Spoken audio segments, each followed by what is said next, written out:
столчиња на кои има ранци, наредени едно до друго. Денеска стојат на градскиот плошт, како благодарност и поддршка за наставниците.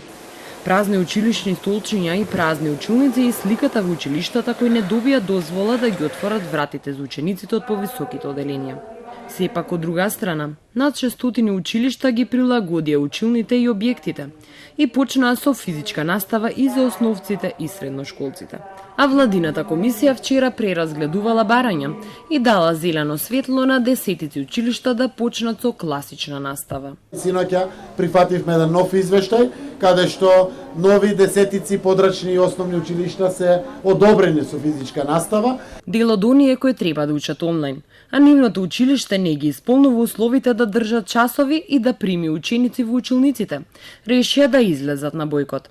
Средношколците од Дебар кои бойкотираа, сепак ќе ги уклучат своите лаптопи и ќе почнат со настава онлайн, јавија од МОН. Бојкот имаме во мал дел на број на ученици.